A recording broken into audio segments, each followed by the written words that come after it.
ఈరోజు డిఆర్సీ మీటింగ్లో ముందుగా మొన్న జమ్మూ కాశ్మీర్లో జరిగినటువంటి సంఘటనలో తీవ్రంగా ఖండిస్తూ మన జిల్లా మన విశాఖపట్నం వాసి అదేవిధంగా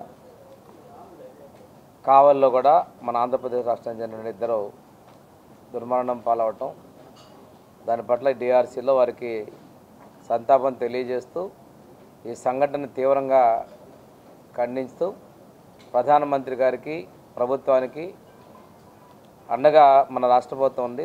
అదేవిధంగా మనందరం కూడా దానికి తోడ్పాటు అందిస్తామని చెప్పేసి తెలియడం జరిగింది. ఈ సంఘటన ముఖ్యమంత్రి గారు చాలా తీవ్రంగా పరిగణించి స్వయంగా వారే ఈ భూమి మీదకి మన రాష్ట్రంలో వచ్చేటప్పుడు ఆ బాడీ రిసీవ్ చేసుకోవాలని చెప్పేసి వారు రావడం, నివాళులు అర్పించడం మీరు చూసే నిన్న ఉప ముఖ్యమంత్రి గారు రావడం జరిగింది. ఈరోజు అన్ని పక్షాల కూడా దీనికి సంఘీభావం తెలియజేసింది.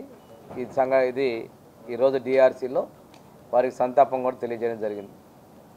అదేవిధంగా డిఆర్సీలో ప్రధానంగా GVMC summer action plan, water supply, sanitation, street lights, అదేవిధంగా టిట్కో గురించి కూడా చర్చ జరిగింది.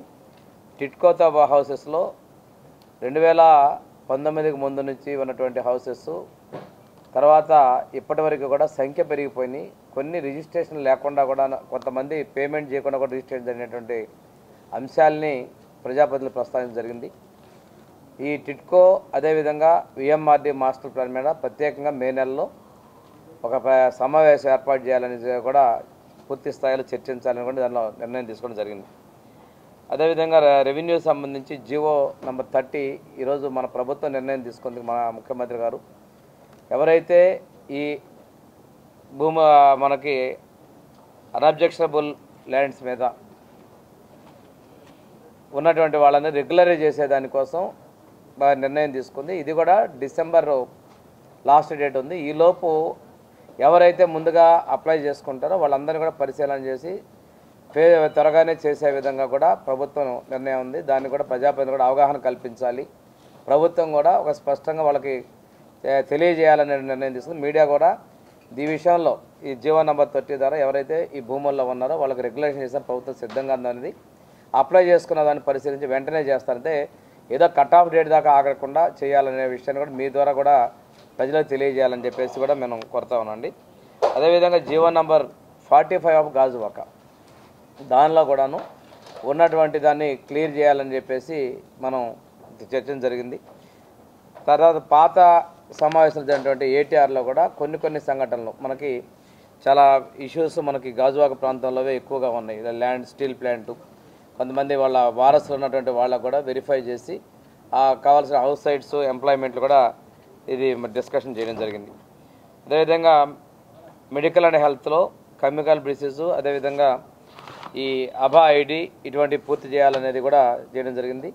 పీజీఆర్ఎస్లో పబ్లిక్ గ్రీవెన్స్ రిడ్రెసల్ సిస్టమ్ కూడా ప్రాంప్ట్గా చేయాలనేది ముఖ్యమంత్రి గారు ఫాలోఅప్ చేస్తున్నారు. రెండోది పర్సనల్గా సమస్య పరిష్కారం అయిన తర్వాత వాళ్ళకి ఫోన్ చేసి కూడా ఆ సమస్యతో పాటు సంతృప్తి ఎంత ఉందనేది కూడా చర్చిస్తున్నారు. దీన్ని కూడా ప్రత్యేకంగా చేయాలనేది కూడా ఈ సందర్భంగా తెలియజేయడం జరిగింది. దీంతోపాటు పెండింగ్ కేసెస్, కోర్టు కేసెస్ చాలా ఇష్యూస్లో ఎవరో ఒకళ్ళు కోర్టులకు వెళ్ళటం, ఆ ఇష్యూస్ అలా ఉండిపోతూ ఉన్నాయి. వాటిని కూడా ప్రత్యేకంగా చర్చించి ఒక సపరేట్ రివ్యూ తీసుకొని ఆ కేసెస్ కూడా త్వరగా క్లియర్ చేసుకోవాలని కూడా నిర్ణయించడం జరిగింది.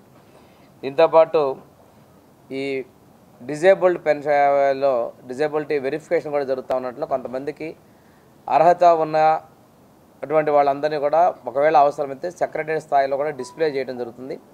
వారికి ఇంకెక్కడన్నా అనుమానాలు ఉన్నట్టయితే వాళ్ళకి అప్పీల్ చేసుకునే విధంగా మెడికల్ బోర్డుకి చేసే అవకాశాలు కూడా ప్రభుత్వం కల్పించబోతుంది. ఇది కూడా సభ్యులు ఈ సర్టిఫికేట్ మనకు వైకల్యం వెరిఫికేషన్ కూడా దాన్ని కూడా మనం చర్చించడం జరిగిందండి. అదేవిధంగా కమ్యూనికల్ డిసీజెస్ స్ప్రెడ్డింగ్ కూడా కంట్రోల్ చేసే విధంగా చర్యలు తీసుకోవాలని చెప్పి వైద్య ఆరోగ్య శాఖ ద్వారా తెలియజేయడం జరిగింది, వారికి నిర్దేశాలు ఇవ్వడం జరిగింది. నగరంలో మురుగునీరు అది ఖాళీగా ఉన్నటువంటి ల్యాండ్స్లో స్టాగ్నేషన్ ఉన్నటువంటి వాటిని కూడా ఎలిమినేషన్ చేయాల్సిన విధంగా శానిటేషన్ పనులు చేపట్టాలి. అదేవిధంగా కేంద్ర ప్రభుత్వ సంస్థలు ఉన్నటువంటి రైల్వేస్, హైవేస్ పక్కన ఇలాంటి వాటి ఉన్నట్టయితే దానికి కలెక్టర్ గారి నేతృత్వంలో ఒక కమిటీని ఏర్పాటు చేసి ఈ ఎలిమినేషన్ ప్రాసెస్ చేసేదానికి కూడా చర్యలు తీసుకోవాలని చెప్పేసి ఈ సమావేశంలో చర్చ జరిగింది. నగరంలో ఉన్నటువంటి లైట్స్ విషయంలో ఎక్కడైతే 20 వాట్స్ అలా ఉన్నా కూడా ఇల్యూమినేషన్ పెంచే విధంగా రీప్లేస్మెంట్ని చేసే విధంగా చేస్తారో అది త్వరగా ఈ నెక్స్ట్ మంత్ ఎండింగ్ కల్లా క్లియర్ చేయాలని చెప్పేసి చెప్పడం కూడా జరిగింది.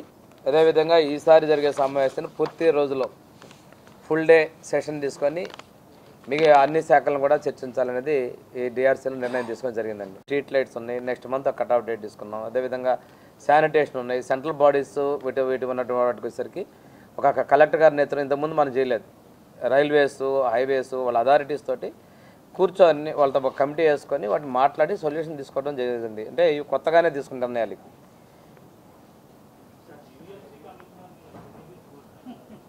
జీవీఎస్సీ కమిషనరు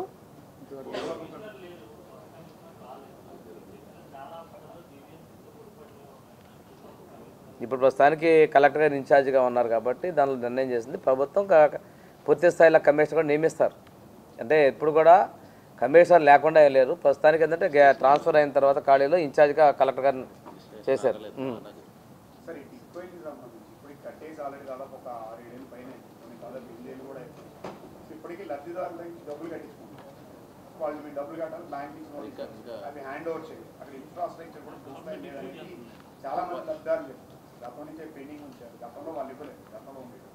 ఇప్పుడు మీరైనా వాళ్ళకి లబ్ధిదారులకు అందజేస్తారు. ఇప్పటికీ ఇంకా కొన్ని తలుపులు పోయి కిటికీలు పోయి అంటే గత 5 సంవత్సరాల్లో తలుపులు తీసేశారు, స్విచ్ బోర్డ్స్ పీకేశారు, వైర్లు తీసేశారు, పెట్టిపోయినాయి. అందువల్ల ప్రభుత్వం వచ్చిన వెంటనే కూడా వాళ్ళకి పొజిషన్ వాళ్ళని ఆక్యుపై చేసుకోవాలంటే సమస్యలు వచ్చాయి. అందువల్ల వీటిని రెక్టిఫై చేయాల్సిన అవసరం ఉంది. రెండవది కొంతమంది గత ప్రభుత్వంలో 18కి ముందు ఉండే లబ్ధిదారుల లిస్టు కూడా కనపడకుండా చేసిన పరిస్థితులు ఉన్నాయి.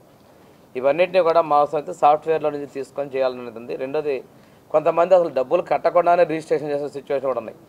వీటన్నిటిని వెరిఫై చేసి వాటిని పూర్తి స్థాయిలో చేయాలని చెప్పడం జరిగింది. అందుకోసమే ప్రత్యేకంగా టిట్కో మీద ఎండీని కూడా పిలిపించి రివ్యూ అనేది నెక్స్ట్ మంత్ సెకండ్ వీక్ లోపల కూర్చోవాలని చెప్పి డిసైడ్ చేశాను. అందులో తప్పకుండా స్మార్ట్ సిటీయే కాదు ఫైనాన్షియల్ క్యాపిటల్గా కూడా వైజాగ్ని, అంటే క్యాపిటల్ అంటే మళ్ళీ మీరు మారుతారు, ఇది మా క్యాపిటల్ అంటే అమరావతి, ఈ నగరాన్ని ఆర్థిక పరంగా మనకి రాష్ట్రానికి వృద్ధి చెందే ప్రాజెక్టులు తీసుకొని రావటం, ముఖ్యమంత్రిగా ప్రత్యేక దృష్టి పెట్టి అభివృద్ధి చేయటం, ఉత్తరాంధ్రలో ఉన్నటువంటి ప్రాంతాన్ని అభివృద్ధి చేయాలనేటువంటి సంకల్పంతో ఉన్నారు.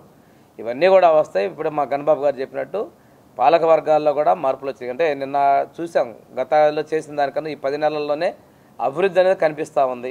అనేది కొంతమంది కార్పొరేట్లు కూడా ఎక్స్పెక్ట్ చేయరు. అందువల్లే మేము ఈరోజు మార్పు కోసం మారామని కూడా వాళ్ళు చెప్పడం జరిగింది.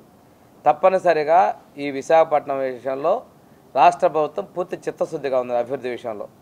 గవర్నమెంట్ ఇచ్చింది, ఆ గవర్నమెంట్ ఇచ్చినటువంటి ఎటువంటి డిస్టర్బ్ చేయకుండా ఎవరికైతే కొంతమంది ఇంట్రెస్ట్ చూపిస్తున్నారు 35,000 కట్టేవండి మాకు కంటిన్యూ చేయండి, సో కంటిన్యూ చేస్తున్నాం. ఇకపోతే మనం కొత్తగా 3 సెంట్లు ఏదైతే అన్నామో దాని మీద ప్రస్తుతానికి అయితే నెక్స్ట్ స్టెప్ అది. ఇప్పుడు టిట్కో మీద మేము కాన్సన్ట్రేట్ చేస్తున్నాం. ప్రీవియస్ గవర్నమెంట్ ఇచ్చినటువంటి వాటి మీద మాత్రం ఎక్కడ డిస్టర్బ్ చేయకుండా ఇంట్రెస్ట్ ఉంటే కంటిన్యూ చేస్తాం. అంటే 1 సెంట్లో కట్టుకుంటున్న వాళ్ళు కట్టుకుంటారు. వాళ్ళకు కూడాను ఎస్సీ ఎస్టీ వాళ్ళకి మనం ప్రభుత్వ అదనం ఇన్సెంటివ్స్ ఇస్తున్నాయి.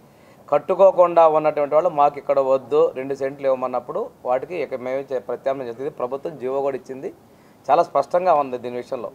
ఇంకోటి 14-19 మేము మా ప్రభుత్వంలో ఇచ్చినటువంటి ఇల్లు కట్టుకోవడానికి కనీసం బెనిఫిషరీ డబ్బులు ఇవ్వకుండా వేధించిన పరిస్థితులు. మేము గత ప్రభుత్వంలో ఇచ్చిన ప్రజలను చూస్తున్నాం, ప్రతి ఒక్కరికి ఇల్లు కావాలని మేము చూస్తున్నాం. ఆ విధంగా అదనంగా వాళ్ళు కట్టుకోవడానికి కావాల్సినటువంటి ఎస్సీ అయితే 50,000, బీసీ 50,000, ఎస్టీలో 70,000 అదనంగా కూడా ఇస్తున్నాం. అదే ఇది ఎంకరేజ్ చేస్తాం. కట్టుకోకుండా 1 సెంటు ఉన్నటువంటి వాళ్ళు మాకు ఈ ప్లేస్ వద్దు వేరే చోట ఏమన్నా వాళ్ళకి రేపు 2 సెంట్లు ఇస్తాం. లేదు కొంతమంది మాకు అక్కడే ఇల్లు కావాలన్నా కొత్త లబ్ధిదారుడు పాత వాళ్ళు క్యాన్సిల్ చేసి ఆ ప్లేస్ కూడా ప్రైమ్ ల్యాండ్ మాకు కావాలని అడిగితే అక్కడైనా ఇవ్వడానికి సిద్ధంగా ఉన్నాం. ఇవన్నీ కూడా జీవో కూడా ఇచ్చేసాను మేము.